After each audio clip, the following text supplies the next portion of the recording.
This is Paul with To Live For, and I have a very dear friend of Donna Maria's and myself with me tonight, and his name is Rick Daniel. And we were just trying to figure out how long we've known each other, so maybe about 3 years? About 3 years.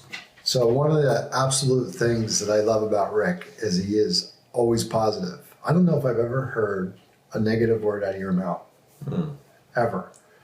So To Live For is a little bit about encouraging people to follow their passions.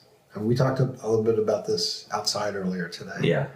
And you definitely are willing to follow your own path and not necessarily do what everyone else expects you to do. And I think you're on a unique path. Would you agree with that? Yes, I think I've always lived that way. Always. Always from a very young age. I've never been a person to be in a group or to do what the group does or, be pressured into doing something. So that's pretty cool because most of the people we interview, there's like an event or someone in there, they meet someone in their life and they change a path then. Yeah. But so what do you think helped you at such a young age be willing to walk your own walk and talk your own talk? Yeah. I was in a very dysfunctional family, and at 16, it was a choice of mine to be emancipated. So at that point, I just really decided that the lifestyle that I was part of is not how I wanted my life to be. So I think that maybe if there's a turning point that is significant in most people's lives, I guess that would have to be it for me. I don't think I knew that. So you got emancipated. Did you have someone guide you? Did you go to the library and research this? How did you figure this out, that this is how you wanted to go? It just kind of fell together. I ended up talking to my school counselor and I got my own lawyer, and it just it started out with trying to change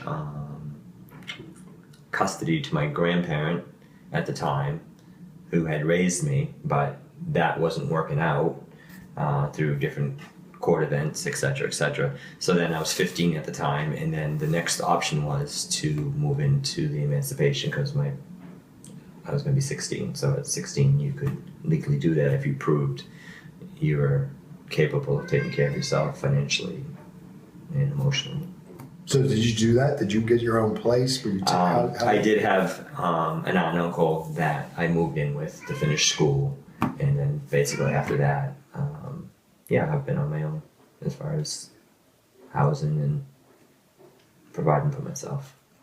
So it's hard to go from 16 to you got a birthday coming up, and I won't mention the year, but so we've got some years there. If you can kind of look over the last 2 or 3 decades. And then some, yeah. Since you turned 16. Yeah. I think you probably came across some decisions where you could have easily kind of gone back to the traditional path. But oh yeah, can you think of a couple times where you may have felt pressure or the world kind of saying, Rick, you got to go back this way, and you said, no, I'm going to stay on my own path? I think those pressures are apparent every day for everybody. And I think it's a choice to, if you choose to hang out with people that are going to do drugs and abuse their bodies, or, it's a choice. And you either choose to hang around with those people, or you choose maybe that you end up hanging out alone. Because to be part of the crowd, sometimes you got to do what the crowd's doing to feel like you fit in.